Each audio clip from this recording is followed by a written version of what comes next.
Hello, everyone. Thanks for tuning in to a brand new After Dinner Mint series titled Behind the Code. On the show, we welcome Artblocks artists to share a deeper look into their project's creative coding and process. Today, we welcome Peter Pasma, who joins us to speak about his project Skulptuur. At the end of the show, we'll open the floor to questions that have been asked on the live YouTube page or Discord. Welcome, Peter. I'll let you take it from here. Hi, thank you for the introduction. My name is Peter Pasma, and this is the code of Skulptuur. It is 6,370 bytes long, and this is one of the outputs of the program. If I can refresh it, which I will occasionally do during my talk, but I'm mostly going to talk about the code that you see here on the left. I will make the font one step bigger for the people on smaller screens. Let's get right into it because I only have 45 minutes and it's going to be tight. I hope I can cover everything. So I'll probably be skipping a few parts to get to some more interesting details and then maybe backtrack later if there's still time. So the first thing it's going to do is I'm going to put a lot of returns into this code to make it a little bit more readable. The first part here is the random number generator. I actually gave this code to the Artblocks community during the development of Skulptuur because I believe that a good quality random number generator is important for like every Artblocks project. So I can split this further into this bit. Let's see how far do we want to get into it. It's not the most interesting part. I've actually written about it on my website too, but S is the state of the random number generator, which is 128 bits of random numbers, meaning it's 4 32-bit integers, and it initializes them to 0, 1, 2, 3, which is not important because it transforms that array right into something else. Namely, it uses the 0, 1, 2, 3 as the index into the token data hash string that you get from you get the here token data hash is maybe I can also make this bigger. Will the Skulptuur also? No, it'll just seems to work. Well, this is like a hash. It consists of hexadecimal numbers. And the parseInt function converts the hexadecimal numbers to integers. And so basically it takes like an 8-character chunk, like 1, 2, 3, 8. And a bunch of those chunks to initialize the state of the random number generator. That's what the first line does. The second line is the random number generator itself, which is, I can't really explain much about it. I will show you. There's the source shift random number generator. It's a very good one, and this is the code in C. And I basically took this code, I transformed it to JavaScript, and then sizable optimized it very much. So it does it does exactly the same thing, but in only like 96 characters. It also got one parameter here, which is the amplitude, so you can get a random number between like 0 and 100 by doing like this. And that's a random number generator. So next up, this is some math definitions. It doesn't really matter. This is tau, 2 times pi. Here comes a loop function. It's like a for loop, kind of. And I use it a couple of times further in the code. It takes a number and a function as a parameter, and it returns an array that evaluates that number over 0 to n, and n minus 1. And that's very useful thing to have, and it's a short function. So next up, we get to the first sort of interesting part of the code. These are the grid sizes, and I prepared a little bit about this. Excuse me. I need to find them. Skulptuur behind the code. Images. So yeah, by name, please. Send in. Thank you. So I have to explain here about the Skulptuur algorithm. This is so yeah. Let's see. There are every Skulptuur is made out of shapes that are put into a grid, and then you take two of those grids and you intersect them. And these are that's a bit complicated, but I will explain further in a moment with pictures. So this is one of the shapes. It's a ball. This is another of the shape. It's a cube. There's the what's it called? The Z donut, because it's like a donut shape with a hole in the Z direction. The X donut and the Y donut. These are the Y discs, because their axis is in the Y direction. These are the X discs and the Z discs. And yeah, so that's the those are the shapes. There are 8 shapes in total, and I'm going to show if we take like this is a 1x1 grid of a ball, you know, and this is a 2x1 grid of 2 balls. And if we take the intersection of these 2 grids, we should. Oh wait, I will. I was wrong. I'm at the wrong part of this code. These are the grids. We have a 1x1, 2x1, 1x2, all sorts of different grids that we can stack all those different shapes that we saw earlier. So yeah, we have a lot of, and now we have a ball and 2x1 balls.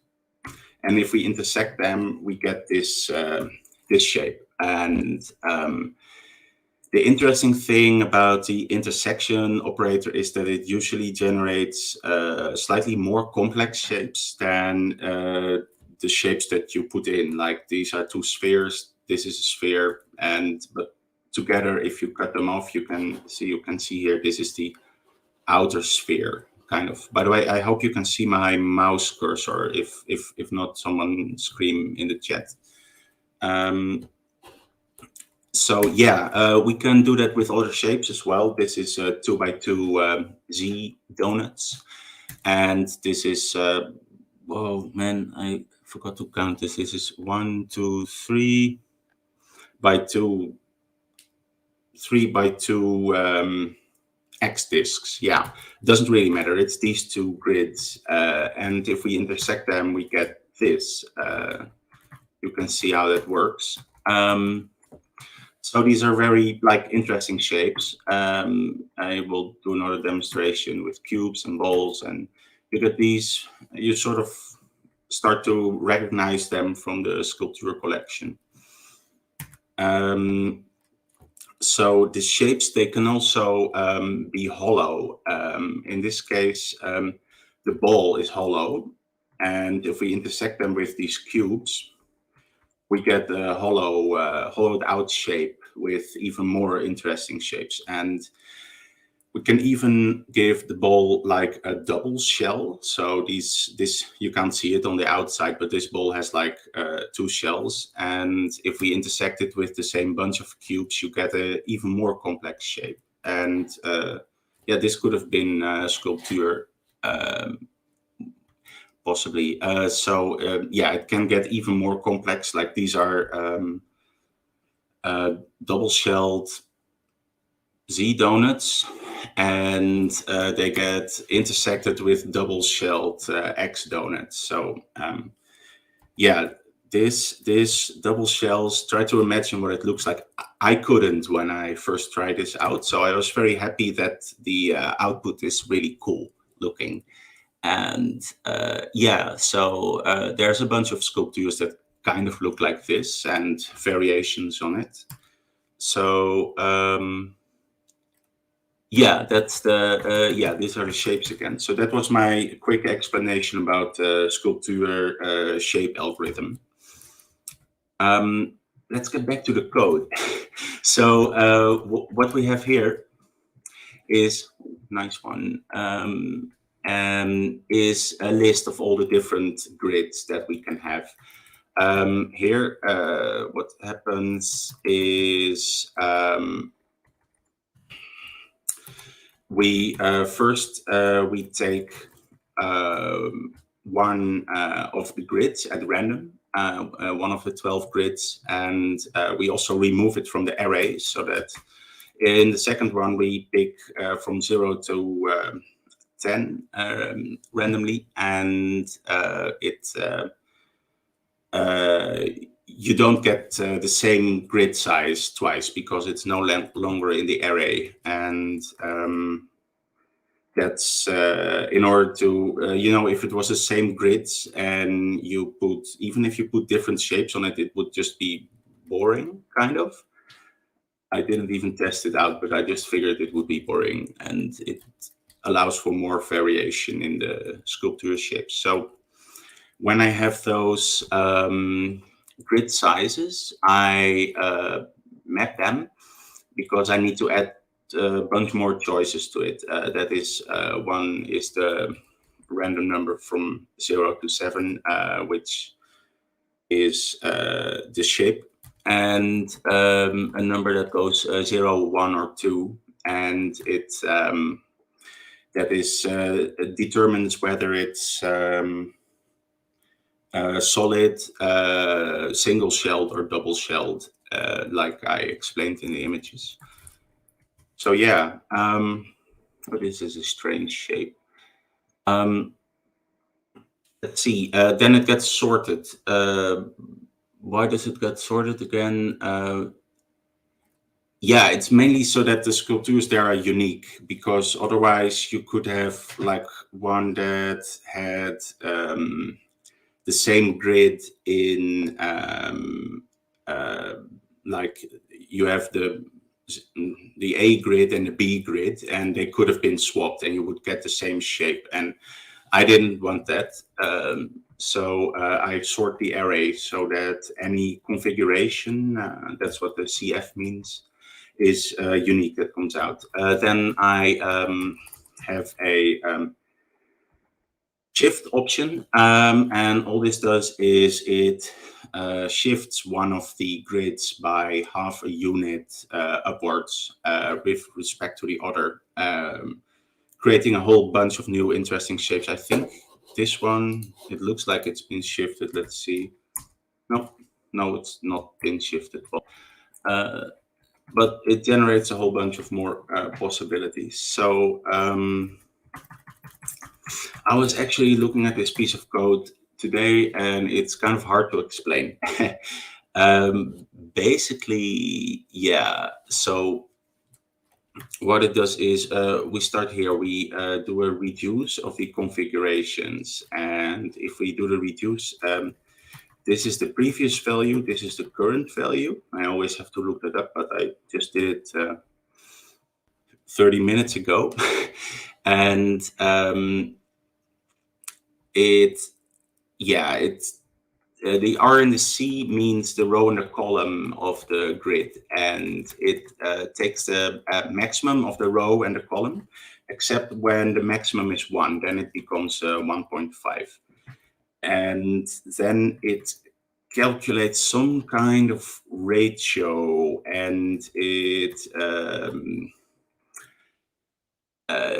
divides 10 by that whole number. And the reason that I'm doing this is in order to generate like a scale for both of the well, I'm going to use this number later on as a scale factor for the Skulptuur itself. It kind of scales the it scales the Skulptuur to the whole right size, because if you have like a smaller grid, then the shapes in it need to be bigger, and that's what the this whole thing sort of calculates. Then J is gonna be, wait, I'll just add some more enters first here. And let's see, I was gonna, maybe I'll just switch to the already unminified code, but yeah, this is about where it starts getting weird. Everything here is indented. That's why I wanted to indent also.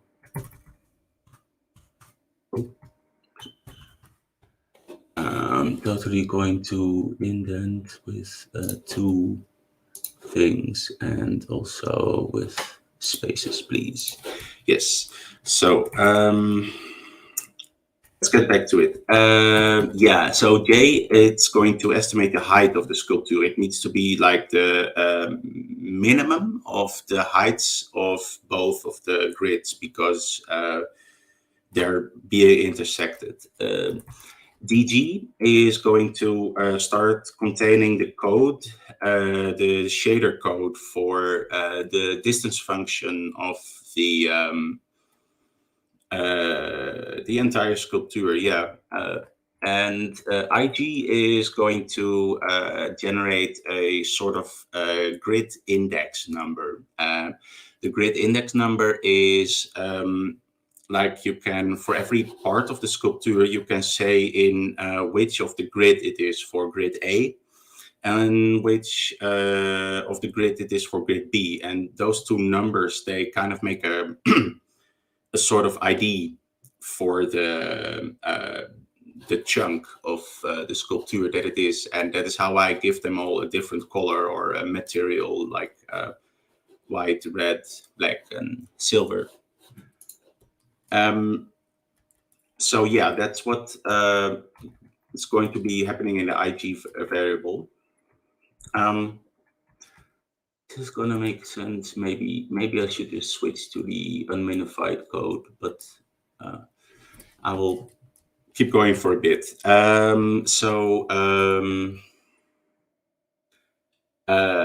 We're going to map the configurations. The configurations is an array of 2 elements for the A grid, for the B grid, and it contains the rows, the columns, the shape, and H is the amount of shells that we have. We also have the index, and which is going to be 0 and 1. E is going to calculate like the size of one unit, one block of the grid, and we're going to use that variable a lot later on. I forget what K does. It does something to the shells, but I'm not sure why. And then we J here takes the minimum of the estimated height of the sort of extra factor of height. I don't know. We'll see. So D here is the thickness of the shell. It depends on, no, it's a scaling factor for the shape, because if you give it shells, it's going to be bigger, a bit thicker. So this is a scaling factor to make sure that all the shapes always fit inside one grid cell. And yeah, that's it divides by 6 at the end because that would be shorter. So here starts a bit of magic crap that I have to replace because we have F. It was just shorter to do it like that. We can put that back here in F, and we can reuse it probably one more time. Oh man, this is a mess. So let's see, does it still work? Yeah, good. Do that again with G here. Let's add the new lines. We have a function here. I'm going to skip ahead. I have this. No, not this one. Yeah, here. This is the same code, but I already put the new lines in it, and it's a lot easier to read. You can check; it's all the same code. It's just got new lines. Well, it'll be easier to explain this part. I will actually go back to the original code afterwards because this is just so messy. So I still have the FG stuff in there, but it doesn't matter. I have here a function that I think it creates. I don't know what it does. Wait. We'll need to wrap. It's got partially. This part is for making a cube somewhere, and probably some other part is doing this part is doing the disks. And oh wait, I'm wrong. No, this is not. This is actually the whatchamacallit, the donuts, and the other one is the disks, because these all exist in an X, Y, and Z variant. Because the A parameter here actually tells you which which axis it's going to be, and the B parameter actually it has to tell it which axis it's not going to be, because that would have been the shortest way to do it. But these can generate the correct shape, donuts or discs, and it checks here. S is the shape number to see if it's going to be a donut or a disc. There, I suddenly remembered. Let's see, how are we on time? This is not going well. Yeah, we'll get there probably far enough. Here it creates a bunch of this is all the shapes, yeah. Except it's not quite all the shapes. It's the first 5 shapes. Well, the point is, at the end we have a shape, and it's collected in the C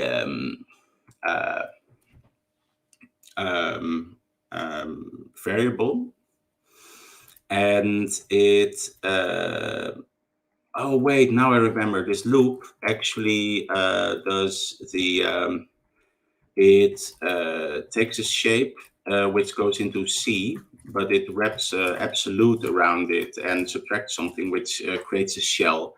And it does that exactly H times, which is why the loop looks like this. And all this code is just initialization, and it just actually kind of goes before here.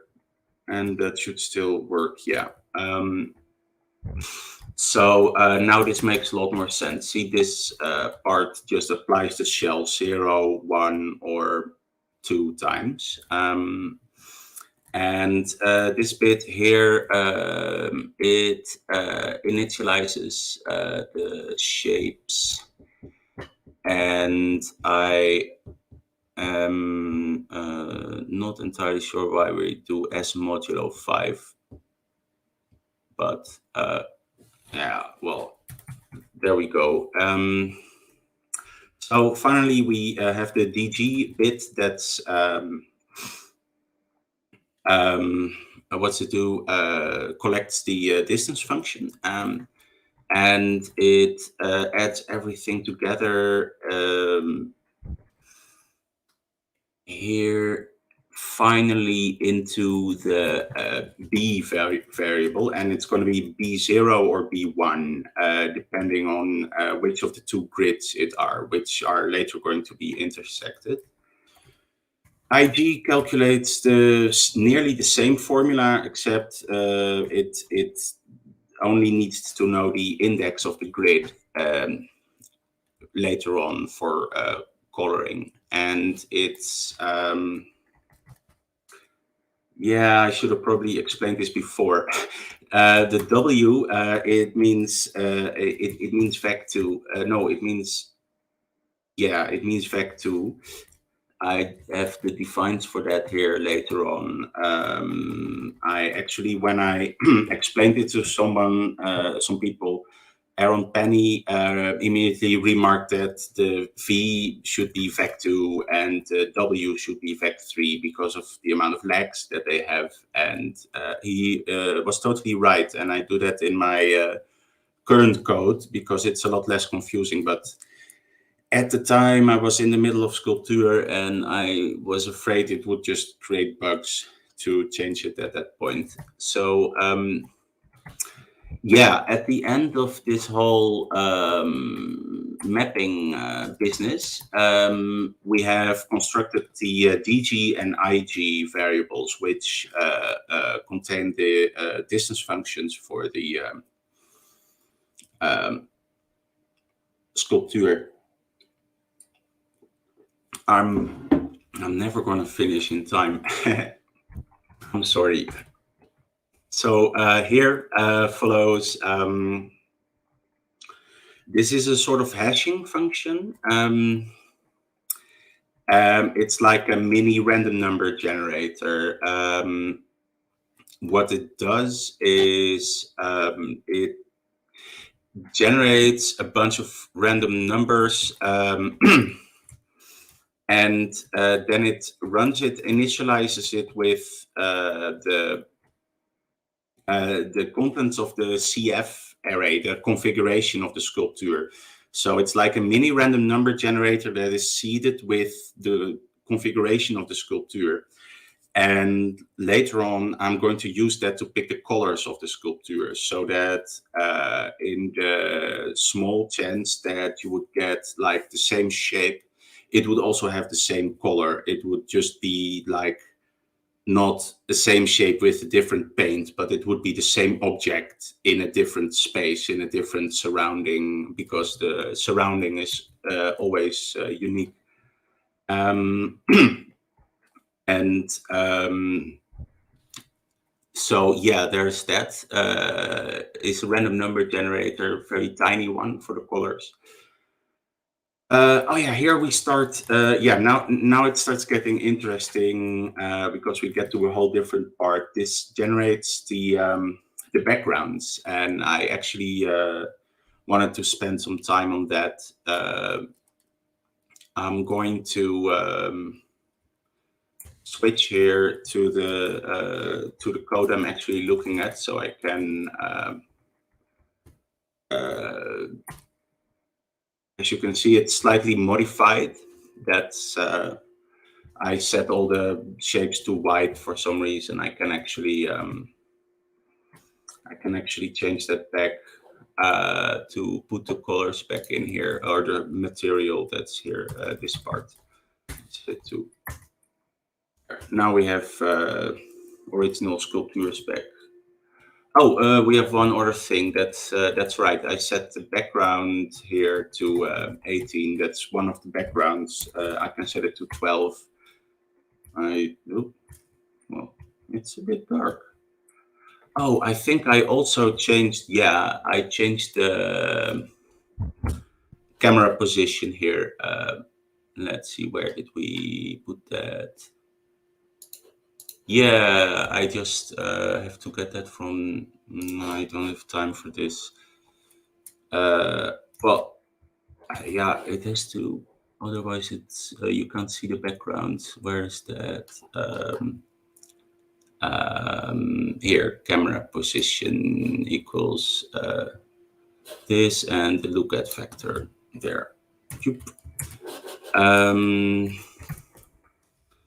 so we need that and the look at and a comma. Now it's, yeah, there we go. Now we can see the background properly. So it still picks randomly between city, skyline, and foliage. So let's get to the backgrounds, because that's one thing I definitely want to try and touch upon, because it's, well, next to the shapes, the other very important part of the Skulptuur render. And I wish I would also have time to actually get into the render, which is like this part. But well, if yeah, I think I have to choose because I only have 15 minutes. So let's see the backgrounds. These are two angles. These are the angles of the suns. They're actually usually all. I don't think for every background, but there's usually two light sources. I will set it back to random so we can see some different backgrounds.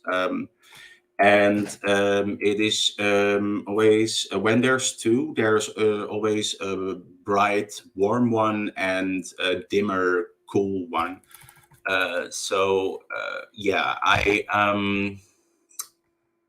I'll first get to this part because it's the part that everybody always asks about because it kind of jumps out in the code. These are all the colors of all the backgrounds. They're actually triplets.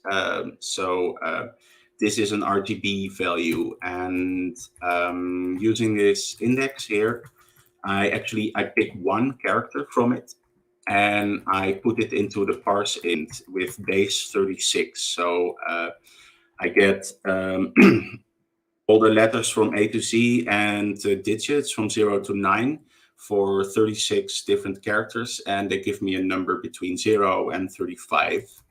Then I divide that by 36 to scale it between 0 and 1, and then I square it because of all the colors inside the renderer are in linear RGB, and it is more efficient to encode values in so-called sRGB, which is the normal way of, or not the normal way, but it's a way that HTML colors and colors in P5.js and Canvas and everything usually work. Also, at the end of the code here, I do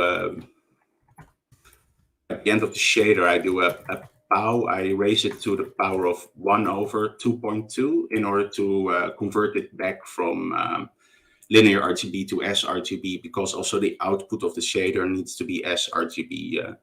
I was reminded S stands for screen RGB, and I don't think it actually does, but it's kind of makes sense.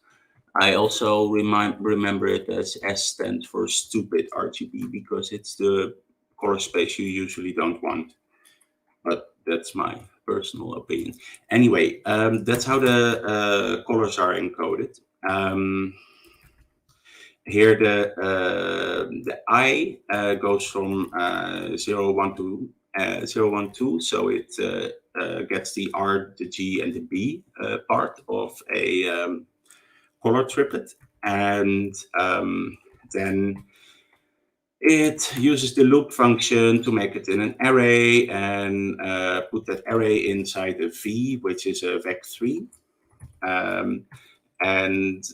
So we get our color value in this string, and this is in its part a function with a parameter j, which j is multiplied by something somewhere. No, it's just used here in the.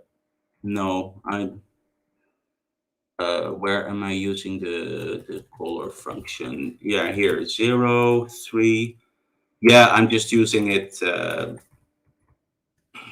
with indexes of J to get the right color from because every chunk here is a palette, and K tells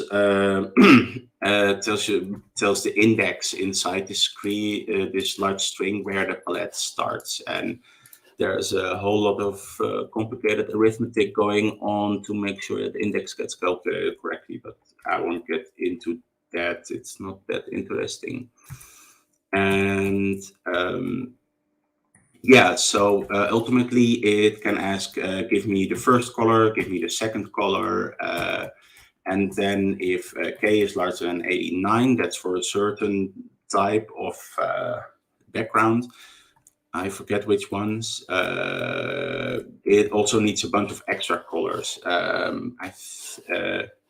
And it gets a D1, well, a whole bunch of extra colors. And then it gets here a whole lot of code. So this is an array with shader code inside of it. And it picks one of these bits of shader code depending on the BI variable, which is background index. And I'm not actually sure now again what this, I should probably just add new lines, it always helps. Yeah, so we have one type of background, we have another type. This is the catalog one, and that's for sure, because this is so short. Catalog one is just a gradient that's like slightly almost gray, and I think, yeah, that's the colors what I making here. And here's another slightly almost gray but darker, lighter, and that is this background.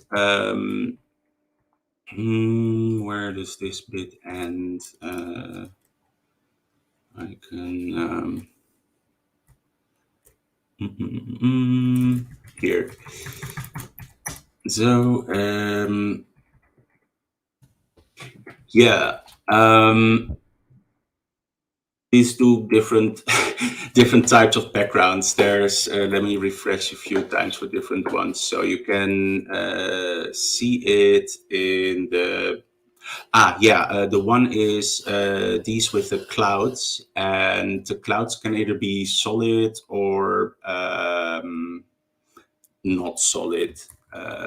Like these are solid clouds, they don't have a gradient in them, and you can have like more fluffy type. Well, it doesn't really matter. There's these different options for all the backgrounds. I can't really get into this anyway. Let's see.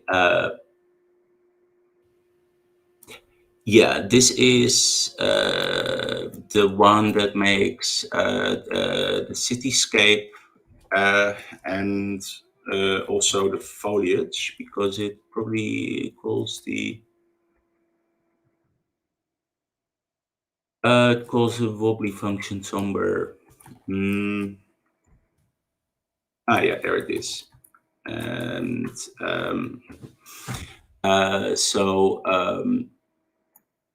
that is my noise function. It's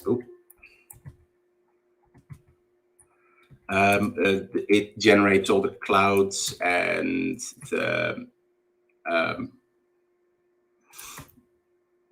all the structures that need to be random, like this foliage and stuff. Right, then here's the line that has a chance of 1 in 150 to make everything gold. Let's see, I have about 5 more minutes to get into something. This is a piece of shader code that makes all the defines. Like it does define v as a vec3 and all these things. It saves a whole lot of bytes in the shader code, and it's why it's been so unreadable up to now. I should have probably started with this bit because it's kind of helps understanding. I hope the abbreviation made a little bit sense. Yeah, we make a canvas. This is not really that important. We get aspect ratio stuff. We start constructing our shader string. This is, I think, yeah, this is the vertex shader, which also does the tiled rendering, which I'm not even going to talk about. Then we do a whole bunch of GL initialization stuff, which is not that interesting. Oh, this is a random function that I wrote because it's not part of the Skulptuur code. I used it for a bit of help. Let's see, I changed a few things here as well for the, I can, like if I, maybe that's, yeah, I can do that in the last 5 minutes. Show you some of these sculptures with the different, let's see, we have these two variables, enable B0 and B1. Those are the two grids. So I can actually set the random seed here to random 213609. We should get the same one, yeah. And then if I like disable one of the grids, we get the one grid, like, and if I swap them around, you can see the other grid. And if I enable both of them, it becomes this really complicated structure that tells us that probably one or two of them are double shelled, which always makes things more complicated. Yeah, I can do another one. Let's just pick a random number. Here we go. So this is a nice stack of shapes. I can, yeah, you can actually see that the materials are still also divided up according to the other grid. This wasn't as apparent in the previous image, but you can see it clearly here. So it's a 2x3 grid of Z disks, and the other one is, let's see, the donuts, the X donuts. And yeah, I think I think it might be good to go to the questions if there are a lot of them. And if there aren't a lot of questions, I can also just continue explaining other parts of the code, because there's still a lot to talk about. Like the renderer itself is kind of interesting, but Yeah, Peter. seeing that we're almost out of time, is there, yeah, if there's any questions. Yeah, Peter, I got a request here to tell it all. So if you want to keep going for another 5-10 minutes on the code, I think that'll be great. All right, for sure. That's encouraging. In that case, we'll get to, this is the like expanded version of the renderer, which is probably, yeah, one of the other more interesting things that Skulptuur does.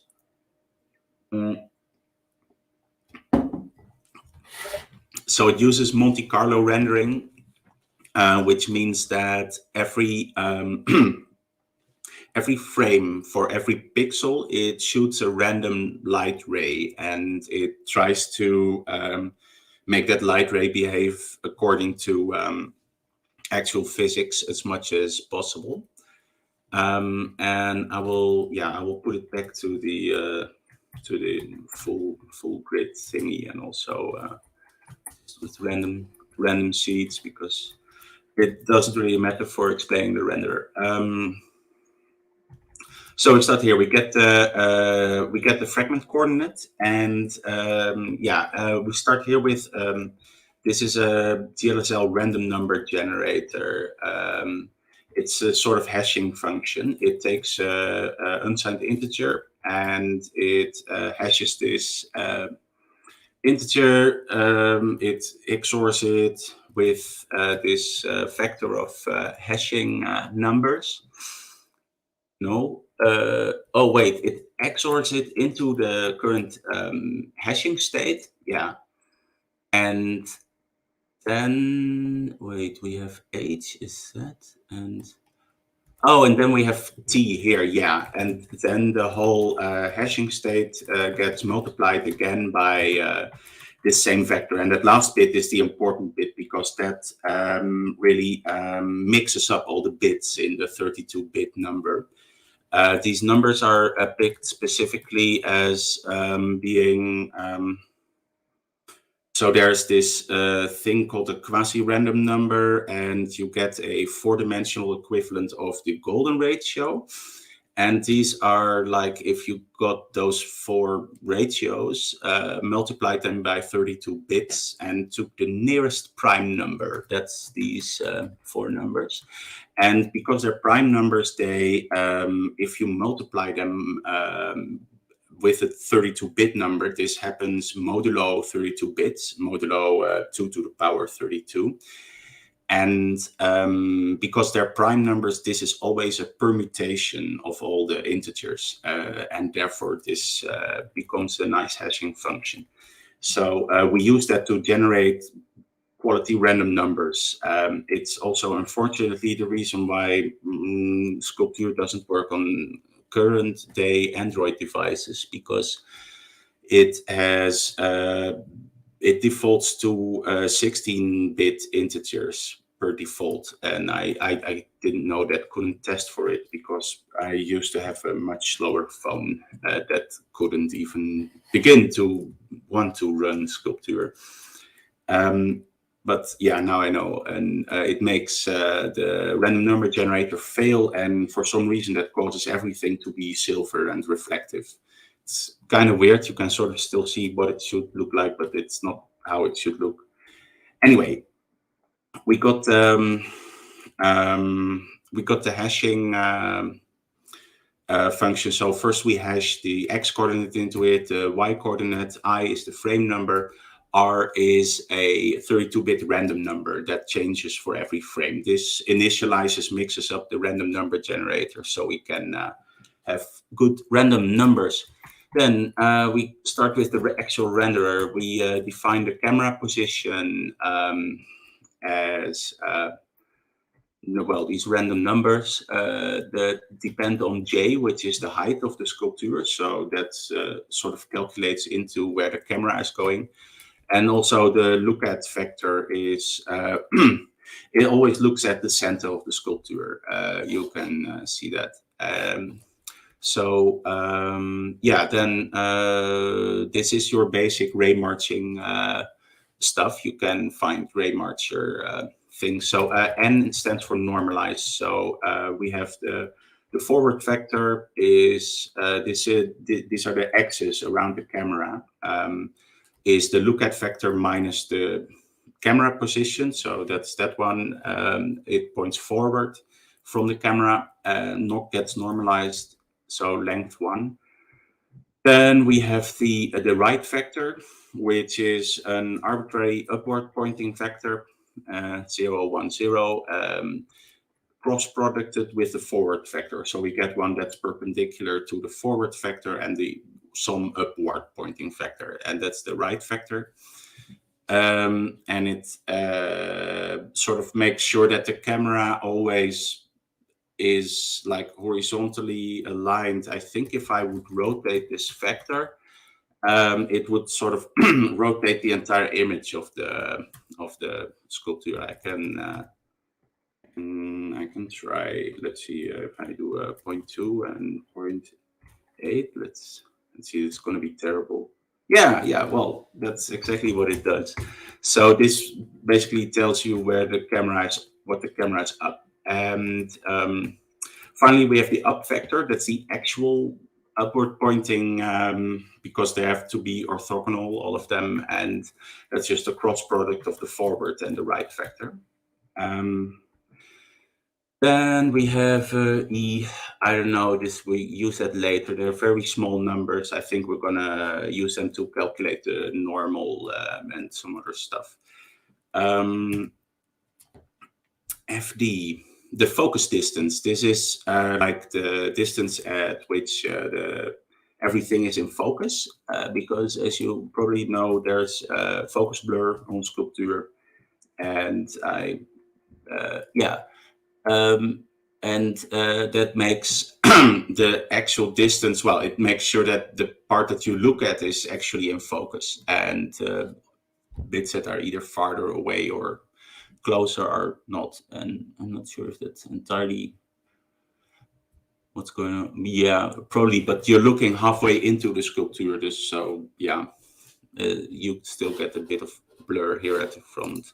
But that's how the focus is calculated. Then we have CO. Yeah, we start calculating the color here. So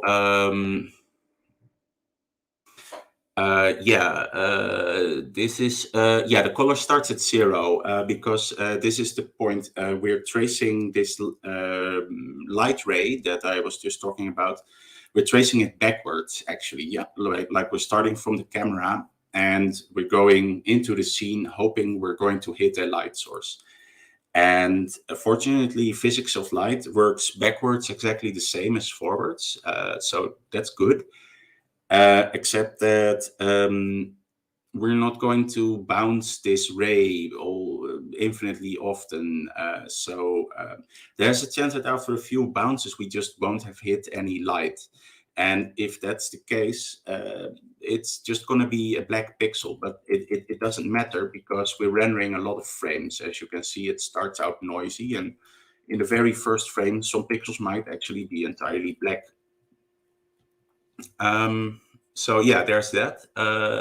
Finally, D, we get the value of the hash divided by 2 to the power 32, put it into a vec4, and we got 4 random numbers. So that's nice. And we need to multiply one of these random numbers with tau. So that's what we do. Why are we doing that again? Oh yeah, this part is for the focus blur. Here we are. FC is the filter color, by the way. So that's the like as the ray bounces onto surfaces, it accumulates every time it gets filtered because it's going in reverse by the color of the surface that it's just bounced on. So initially this starts at 1, which is equivalent to 111, which is the color of light, white light, I mean. And or it represents the spectral blah blah of the RGB components of the light ray that we're tracing. So after that, we're going to make this is the cosine and J is the sine. It's been abbreviated using a define. And we're here, this generates a random point inside a disk, inside a tiny disk. And the third coordinate of this disk is 0 at start. And then we use these formulas here to add this to the starting point of our array. And it also, a little bit further here, G is the direction of our array, and it also tweaks that a little bit. And by randomly tweaking it along this disk, on average, you get focus blur. And let's see, this part here, Right. It also does a slight regular blur of 1.5 pixel, which is just a regular anti-aliasing blur, which ultimately you don't really notice because there's also an exposure function all the way at the end. Why is this divided by minus of Rx and Ry? R is, where did we define R?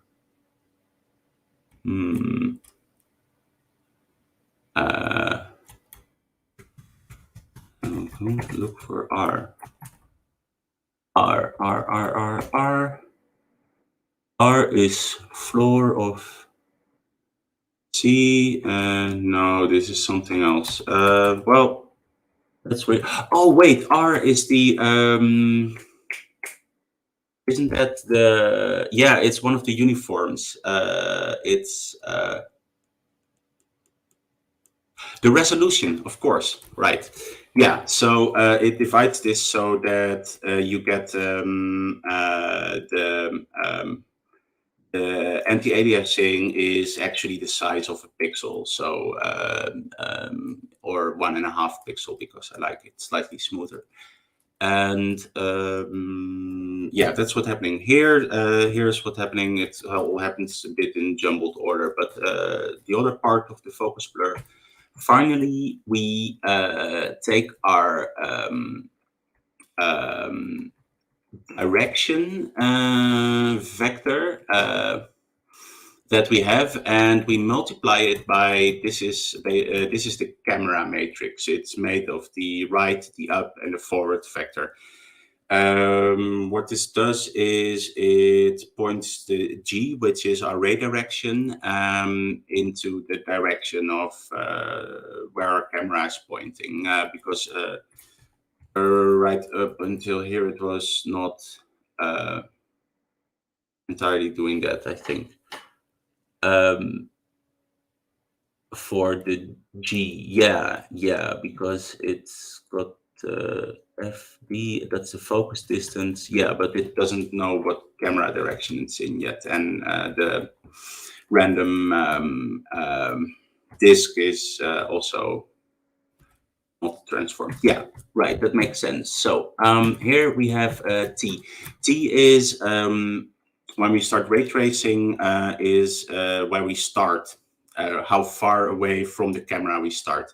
In this case, we start at T0, but later on we'll change that.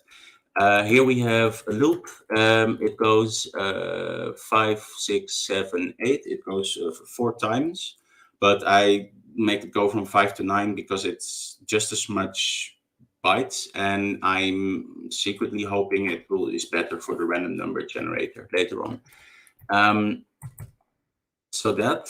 Then this is our rate intersect function in the, if you know how a ray marcher works, this looks a bit familiar. So we have the, we go maximum 99 steps, and we calculate the distance of the distance function. That's this one. It is defined up here, where it runs the DG string that I talked about all the way at the start.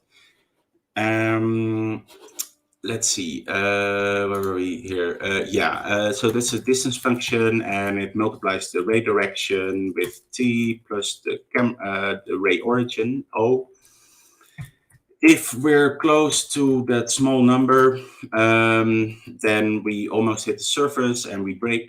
And if not, we continue on. And I'm not actually sure if this is in the right order, but I tried a whole different, it works. So finally, not finally, but we're, if the T is too large, then we didn't hit anything, and we just call the background function, and we add the background to the color multiplied by the filter color, because right now the filter color is still 1, but it will change later on if we are another time in this loop, because these are the bounces that we make with our light ray. And so if we hit the background on the first try, it will always generate light, because the entire background is actually a light source. It's just that the sun here is much more brighter than the rest of the sky, so it looks properly lit. And yeah, that's why also the sky is almost immediately sharp, not noisy. Although it still is a bit of noise because the sky is always out of focus because it's so far away. So yeah, there's that.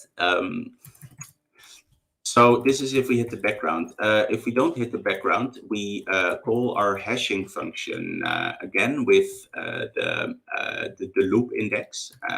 So as to refresh our 4 random numbers. Now we got 4 new random numbers, and we divide them again, and then we multiply them and add something to them to make them the right size for the formulas we use them later on. Because we hit something, we change our O to the point of where we are on the surface now. Then we call the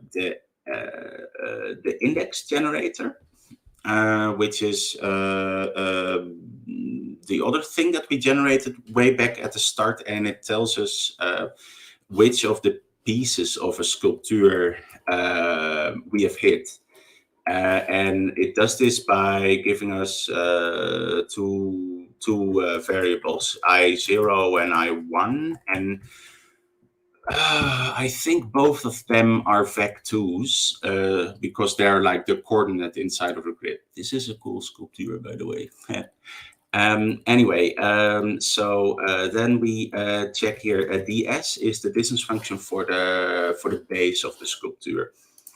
We check if we hit the base of the sculpture, and we check in B if we didn't hit the base of the sculpture. 1 minus A. P is the step function, so it returns 0 or 1 depending on whether the base is closer than E, the small number. And let's see, what do we do then? Right, yeah, then we do sort of like complicated fract dot product sort of thing, which gives us a random-ish number. And it does that using the H function, which is the quasi-random number generator that we sort of defined earlier, that I explained about. It probably didn't make sense. It was this one. This is also based on a prime number close to the golden ratio of 2 to the 6, by the way, but that's beside the point. So it sort of generates a random number based on the index of, based on the index and the configuration of the sculpture, so its shape. And together that makes a number 0, 1, 2, 3, I think, depending whether it's what is it? White, black, or silver, or red. Except then it does a bit more calculation because, it also maps the, it makes the red more rare. So there's less red pieces, half as many reds in it. Finally, it puts that number of the material ultimately into the M variable, which is it's either 3U in case we hit the gold, then everything's reflective, that's 3U. Otherwise, it is F times B plus B, because that's a bit of calculation in order to make sure that it's always the right material when it hits the base. Okay, finally, this calculates the normal. It's just what do you call it?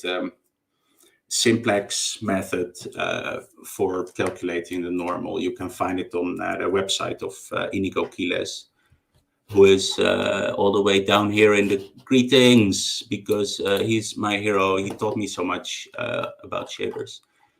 Not personally, but his website did.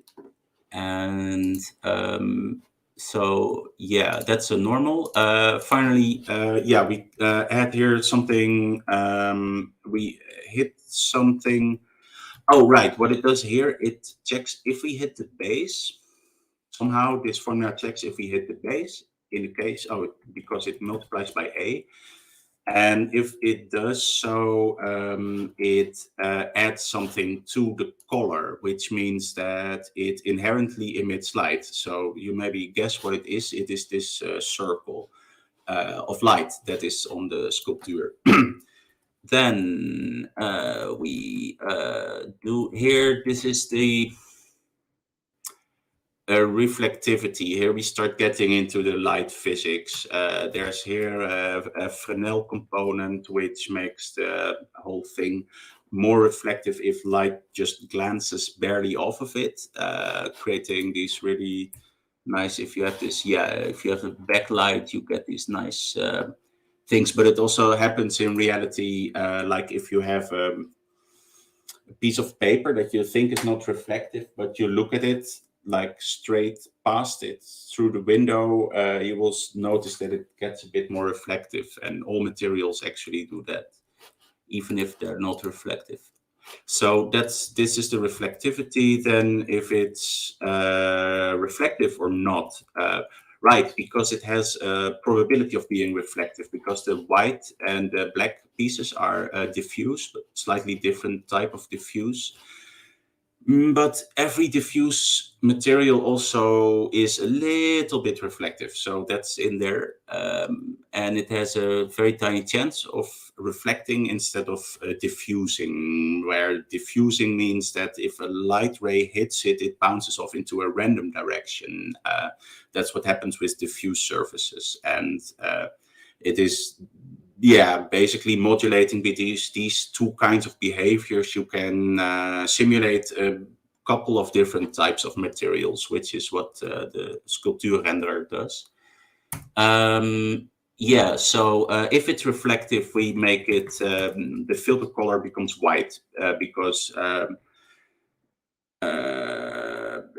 reflective things are always, they don't color. Actually, that's not right. I probably put in the gold. I put some hack somewhere in it that it adapts that for when it's gold, because the whole idea about gold being a metal is that it colors the reflection yellow, which is something almost no other material does. Almost all of them that reflect, they don't color, unless you have plastic films with multiple layers and stuff. But yeah, that's so.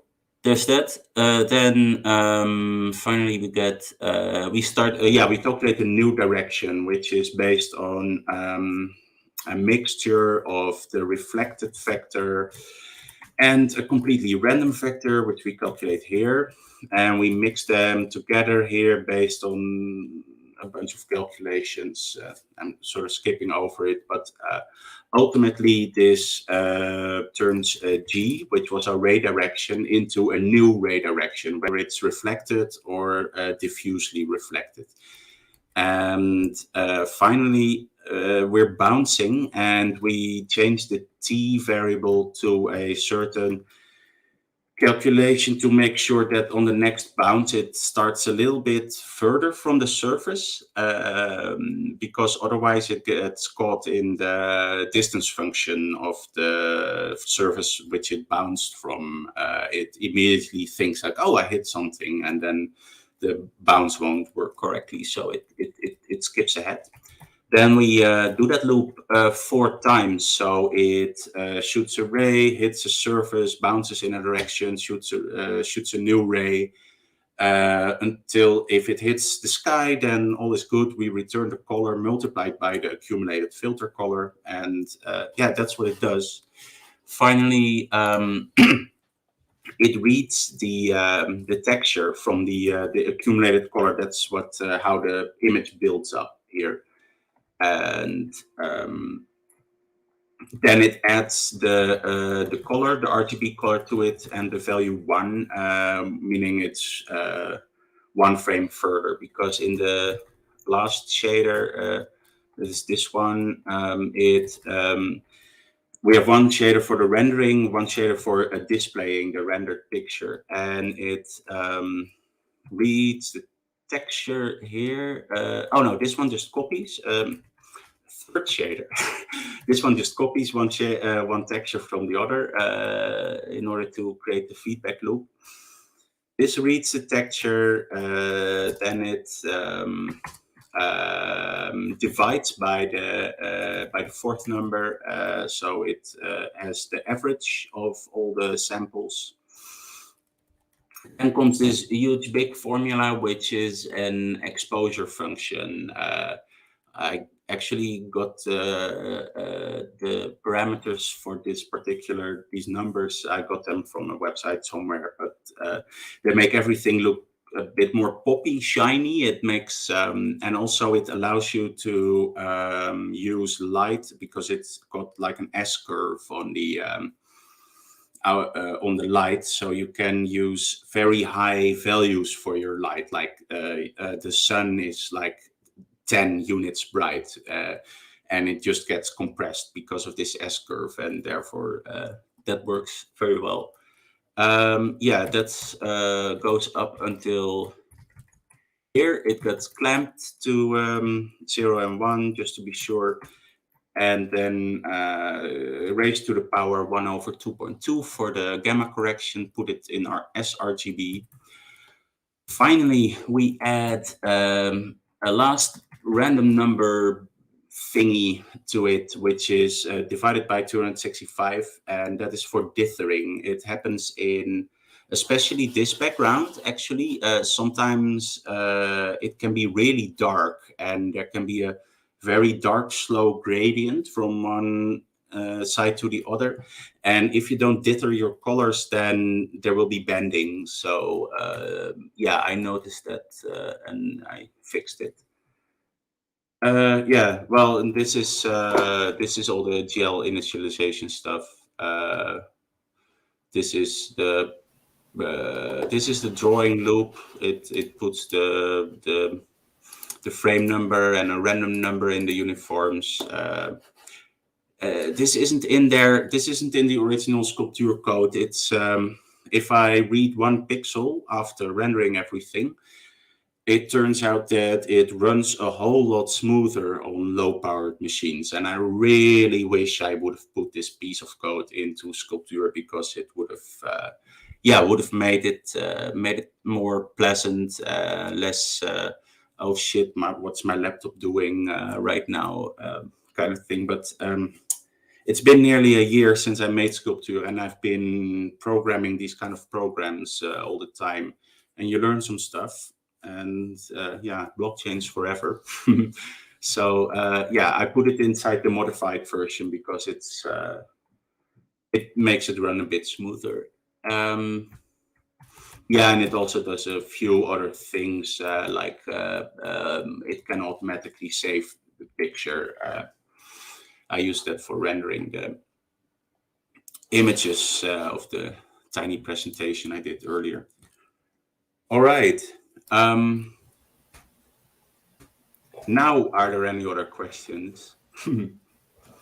Hey, Peter, I think you've blown some minds today. But yeah, I just want to get a few questions off before we wrap. For sure. You opened with the random number generator. Can you speak on the importance of that and why you chose to share it with the community?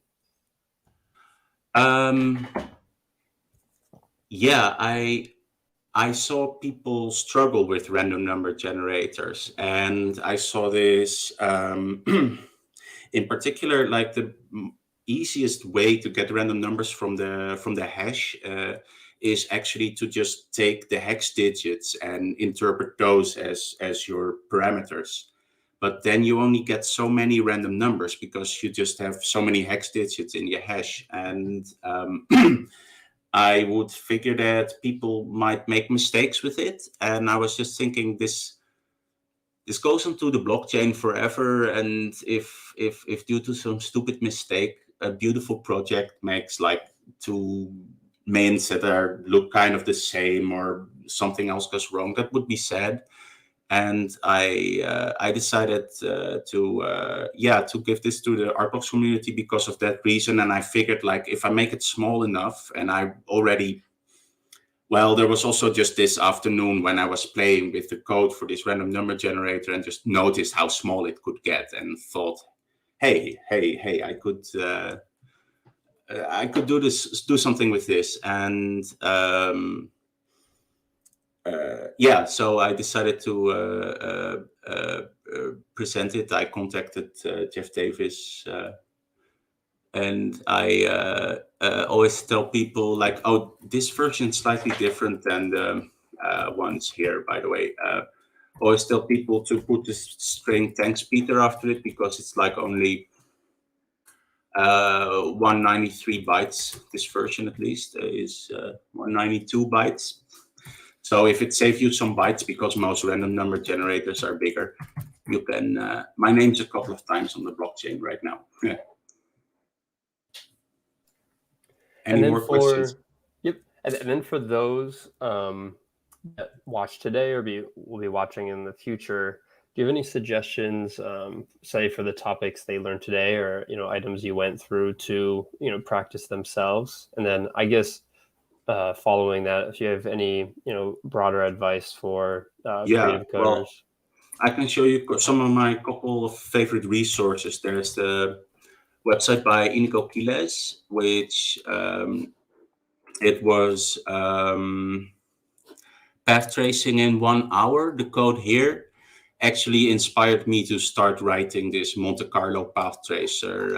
Like in 2015, I already wrote a CPU version of this technique that I learned from this page.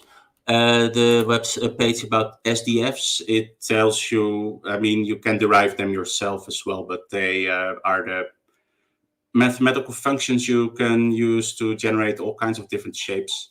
And there's lots of them. There's also a lot of YouTube videos that are like, there's the Art of Code by Martijn Steinrücken. Oh, I'm not logged in. Let's see.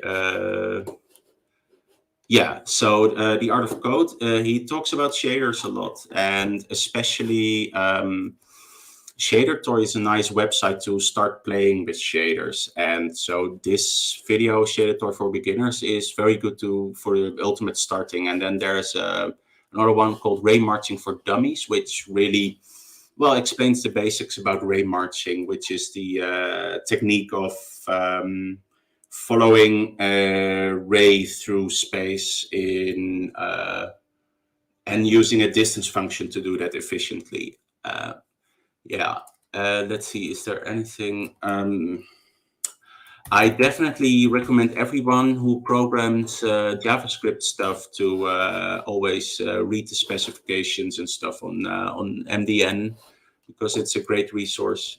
And there's, if you want to get into WebGL, so how to make web stuff like shaders in JavaScript, this website, WebGL, whoa, it's moving. WebGL 2 Fundamentals is, it's got really good resources on how to do all sort of stuff. There's one important trick. You go to a random article, and then you go all the way to the bottom, because these ones here, this is the proper table of contents. You don't see all the articles on the front page for some reason, and they're just ordered in a more useful way. Let's see, where is it here? Yeah, I'll zoom in a bit. So that's just quick on the cuff, a few very useful resources that I like a lot. Awesome. And I'll be putting these links in the video description as well for those who will be watching in the future. And then one last question. This is from Paolo Crotoni. He says, your code is exceptionally compact and concise. Can you explain your points of view on the aesthetics of a code worked in this way?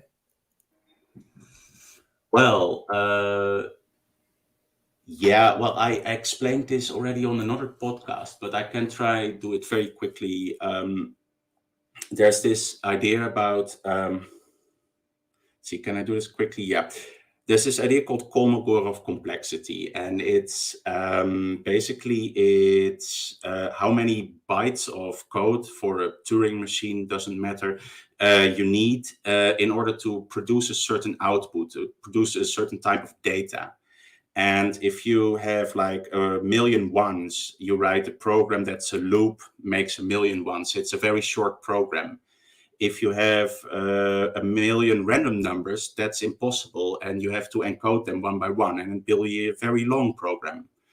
But if the million random numbers are not random, but like the first decimal digits of pi, like 3.1415, etc., you can write a program to calculate the first million digits of pi, and that will be a relatively short program, but it calculates a million digits, or 100 million digits for that matter.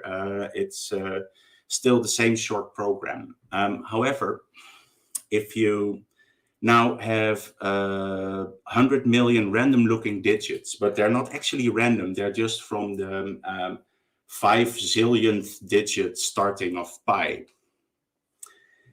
you will not recognize those numbers. But in principle, if you knew this, you could write still a very short program that says skip the first 5 zillion, then start outputting the digits of pi, the rest of them. It would be relatively short programs still, but you wouldn't know to do this. And therefore, I have this sort of artistic or philosophical feeling that in order to write code really short is also represents a very deep and fundamental understanding of the subject matter that you're trying to generate, if that makes sense. I think it does. I really appreciate you speaking today and taking this much time out to go through your code. For sure. Peter. I enjoyed it.